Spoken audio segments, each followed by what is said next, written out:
ওয়ালাইকুম আসসালাম ওয়া রাহমাতুল্লাহি ওয়া বারাকাতুহু। প্রশ্ন করেছেন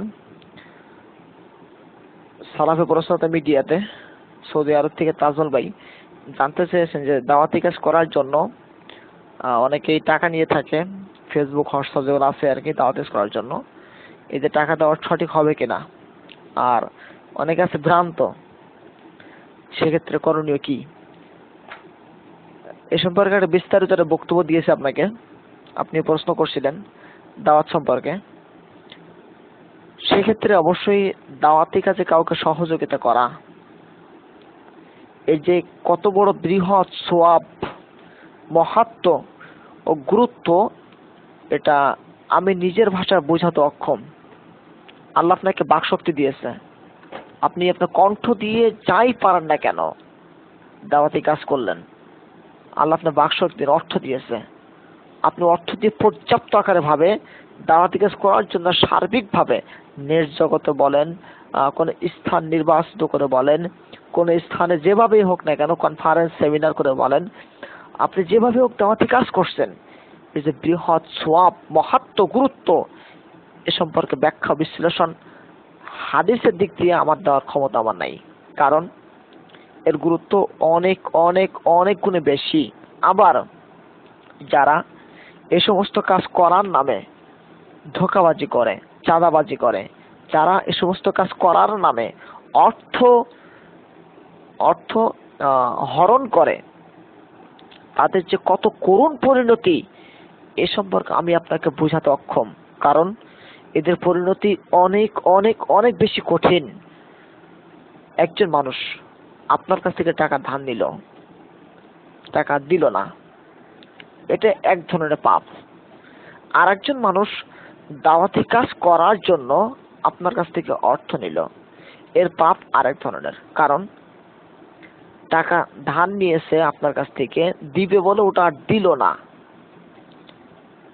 এটা কিন্তু শরিয়াতের সাথে সম্পৃক্ত হওয়া সত্ত্বেও শরিয়াতে ওরা কাজে লাগাবে এটা বলেনি। আপনাকে ধার নিয়েছে, পরে দিয়ে দেবে, এরও কঠিন পাপ হবে, শাস্তি হবে।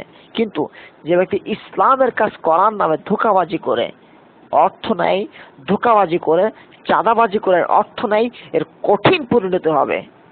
সেক্ষেত্রে আল্লাহ আমাদেরকে, যারা এই কাজে সম্পৃক্ত রয়েছে, যারা এই ধরনের ধোঁকাবাজি কাজে সম্পৃক্ত, তাদেরকে অতি অনতি বিলম্বে হুঁশিয়ারি হওয়া দরকার। খুব দ্রুত গতিতে হুঁশিয়ার হয়ে তাদের নীতি নৈতিকতাকে পরিবর্তন করে তাদের কোরআন ও সুন্নাহর দিকে ফিরে আসা দরকার, এবং দাওয়াতের যে গুরুত্ব, এই গুরুত্ব মাহাত্ম্য বুঝে তাকে আল্লাহ রাস্তায় ব্যয় করা দরকার। সেক্ষেত্রে আসুন আমরা দাওয়াতি যে গুরুত্ব, এটাকে নিজেদের সার্বিক জীবন দিয়ে, অর্থ দিয়ে, বাকশক্তিতে বহন করি।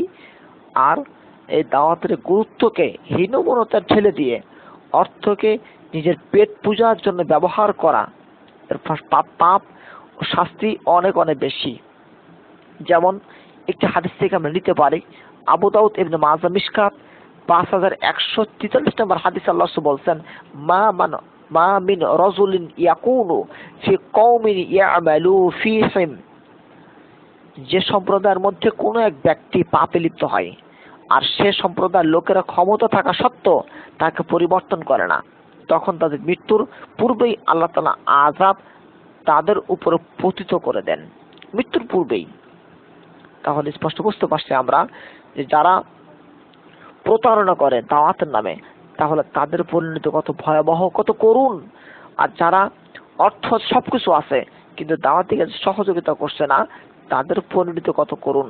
সেক্ষেত্রে আসুন আমরা যদি জানি, অনেকে বলে থাকে স্কুল কলেজ মাদ্রাসার, আলহামদুলিল্লাহ আমরা দাওয়াতে মাঠে থেকে যতটুকু বুঝতে পারি যে যুবক ভাইয়েরা বেশি বেশি অনুপ্রাণিত হন দাওয়াতের দিক দিয়ে এগিয়ে আসতে। তাদেরকে বাপ-দাদারা বলে থাকেন যে, অনেকেই মসজিদের ইমাম বলে থাকেন যে তোমরা কলেজে পড়ে, তোমরা ভার্সিটিতে পড়ে, এই অল্প বয়সে 25-30 বছর বয়সে কি জানো, কি বুঝো, কি তোমরা কি দাওয়াতি কাজ করবে? কিন্তু আল্লাহ শুধু এটা বলেনি। আমি সালাত সম্পর্কে ভালো ধারণা আছে, আমি আর বন্ধুকে ভালোভাবে জানিয়ে বুঝিয়ে দিব। দাওয়াত প্রচার করতে গেলে, আল্লাহর বিধিবিধান প্রচার করতে গেলে MA BA ল মাস্টার্স, বিভিন্ন মাওলানা ফারেক এলে পাশ করার প্রয়োজন হয় না। বাল্লিগু আন্নী ওয়ালাউ আয়া, যদি একটি আয়াত জানি তাহলে মানুষের মাঝে তা পৌঁছে দিতে হবে, এটাই শরিয়াত। অবশ্যই আপনাকে পৌঁছে দিতে হবে। সেক্ষেত্রে আপনি বললেন এর দলিল কোথায়? স্পষ্ট দলিল নিন।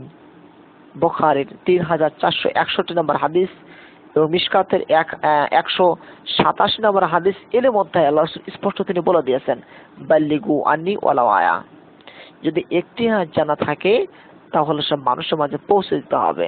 আপনার জানা নেই, অর্থ আছে, অর্থ দিয়ে দিন। আপনার অর্থ আছে, সবকিছু আছে, এলেম আছে, উভয় দিয়ে আপনি শ্রম দিয়ে সবকিছু দিয়ে সবকিছু করেন, কিন্তু আপনার মধ্যে ধোঁকাবাজি রয়েছে, চাঁদাবাজি রয়েছে। আপনার অন্তরে কালো কালে রেখে দিয়েছেন যে আমি দাওয়াতের নামে মিডিয়া খুলে, সোশ্যাল মিডিয়া খুলে আমি অর্থ নিজের ভোগের জন্য ব্যবহার করব। এর পরিণতি ভয়াবহ, করুণ করুণ অবস্থা হবে এদের।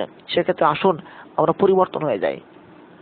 আমরা নিজেদের নাফসকে, নিজেদের অন্তরকে পরিবর্তন করে আমরা হক বোঝার চেষ্টা করি এবং তা মানুষের মাঝে প্রচার করার চেষ্টা করি। আল্লাহ আমাদের সঠিক বোঝ দান করুক, আমিন।